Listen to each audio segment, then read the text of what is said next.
Ah mais ce lieu ne correspond pas du tout à ce qu'on cherchait. Contre toute attente, il ne correspondait absolument pas à tous les critères qu'on s'est mis en place. On a une ligne TGV, il est trop loin de Bordeaux, il a beaucoup trop de dénivelé, il a du bâti à rénover alors qu'on était plutôt dans la construction. On avait retrouvé un peu de pierre, mais on ne comptait pas avoir autant de pierres à rénover. La région, on ne comptait pas du tout venir en Charente. Au tout départ, le projet, c'était pas d'arriver sur un bâtiment, sur un lieu où il y avait beaucoup de bâtiments à rénover. C'était d'arriver sur une terre agricole et de demander aux élus locaux de pouvoir nous autoriser à construire des habitats sans artificialisation et résilients, réversibles. Merci. On se retrouve sur un domaine qui a une partie qui est inscrite au bâtiment de France et qui va nous limiter sur certaines envies de réalisation architecturale. C'est un petit compromis qu'on est obligé de faire parce que le lieu a beaucoup de potentiel. Mais voilà, il y a des choses qu'on ne pourra pas réaliser telles qu'on aurait voulu le faire, quoi. Je me rappelle qu'un des terrains qui avait été notamment apprécié par une grande partie des habitants quand nous avions visité, c'était principalement de la forêt, une rivière, 60 hectares, et c'était de la nature. Il y a la LGV qui est donc ligne à grande vitesse, qui passe à proximité, à 500 mètres à vol d'oiseau. La circulation de temps en temps, en fonction des vents qu'on entend, de la départementale qui se trouve à proximité. Et puis, il y a les moustiques. Il y a plein de choses qui vont pas, hein. Mais pourtant c'est le coup de cœur qui fait que quand chacun est venu sur le terrain, on est tombé amoureux et c'était celui-là et c'était clairement celui-là, quoi. On avait mis en place des fiches d'identité terrain, c'est-à-dire que collectivement, on donnait ce qui était rédhibitoire comme critère et ce qui ne l'était pas. Il y avait de l'eau, il y avait des arbres, il y avait la proximité avec les moyens de transport. Voilà, il y avait tout un tas de critères qu'on voulait pour la recherche des terrains et tout un tas de critères rédhibitoires.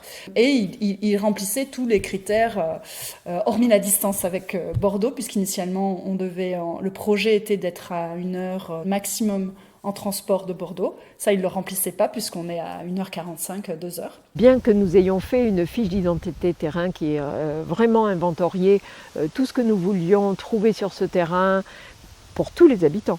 Il n'y avait pas de sélection, c'était tout ce que voulaient tous les habitants, tout ce que ne voulaient pas tous les habitants, tout ce qui était un petit bonus ou ce qui était plutôt à éviter.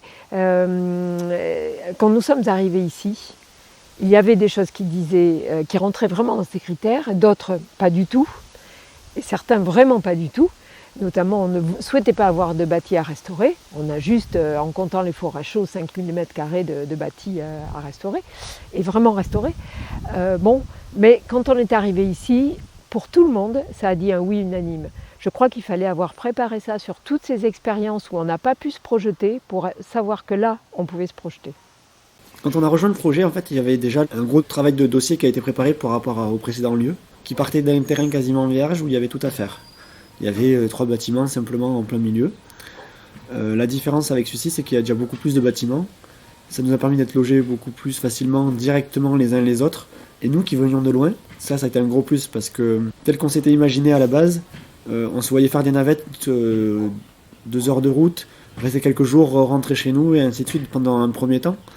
Et ici, avec 4 heures, c'était juste impossible. Pour moi, le gros point positif, c'est le fait qu'il y ait déjà des bâtiments qui nous ont permis de nous installer rapidement et être hors d'eau et hors d'air très vite. Le lieu a vraiment était juste à la limite. Les 25 hectares du lieu, c'est la limite minimum que l'Oasis s'était donné pour arriver à atteindre un niveau d'autonomie alimentaire.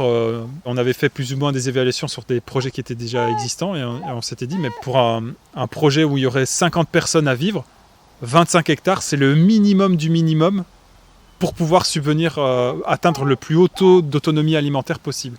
Donc on arrivait avec beaucoup de bâtiments à rénover et le strict minimum en termes de terrain. En plus, c'est une terre calcaire qui peut être pas spécialement la terre la plus favorable pour arriver à planter de quoi se nourrir. C'est pas le lieu qui conditionne le projet, quelque part. On a un projet de transition écologique avec une intention forte, une intention que je qualifie de politique dans le sens où on veut expérimenter un modèle social économique et on voulait un lieu qui puisse refléter ça. Donc en fait, c'est pas une attente ni une envie, c'est que ce lieu, par sa structure, par la façon dont il est organisé, mêlant à la fois le lieu d'activité, le lieu d'habitat et le lieu de vie sociale, correspondait aux besoins et nous offrait un moyen d'expérimenter ce que nous voulions en termes de transition. Ce n'est pas en termes de satisfaction personnelle.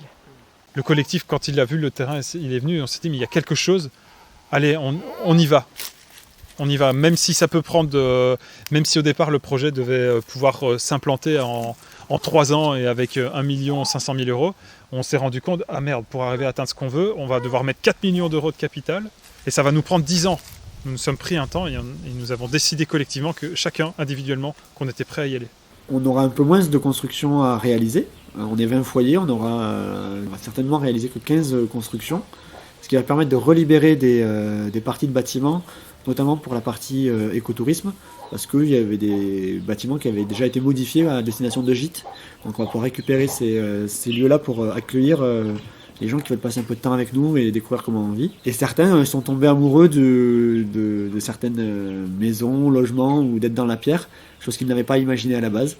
Donc du coup, ça va à tout le monde d'avoir un peu moins de construction à réaliser. Le lieu pris uniquement en tant que tel, isolément, même au-delà de ce qu'on pouvait imaginer par rapport à la biodiversité, par rapport au bâti, à ce patrimoine magnifique, par rapport à l'âme que dégage le lieu.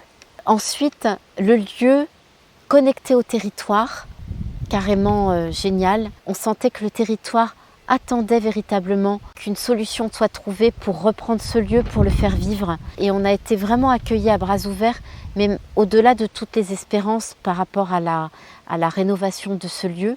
Et je suis convaincue qu'on va avoir encore de belles surprises, notamment par rapport à des possibilités d'aide financière, de subventions, et aussi par rapport au fait qu'on avait sur ce lieu Séverine avec la ferme de la Spiruline, qu'on avait également Arthur et Julien avec la ferme d'Yvonne, qui était très ancrée depuis un moment, avec Julien qui est un enfant du pays.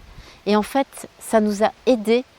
Ils ont été vraiment la passerelle, le trait d'union avec le territoire. En plus, ils amenaient pour Arthur et Julien une ferme avec des animaux. Ça faisait partie déjà du projet à la base. On n'a pas eu à aller chercher ces animaux-là. Ils font partie de la famille maintenant. Séverine, avec la ferme de la Spiruline, c'était une activité qu'on n'imaginait absolument pas. Et c'est un plus parce que c'est vraiment un aliment, un super aliment, une production géniale qu'elle nous propose.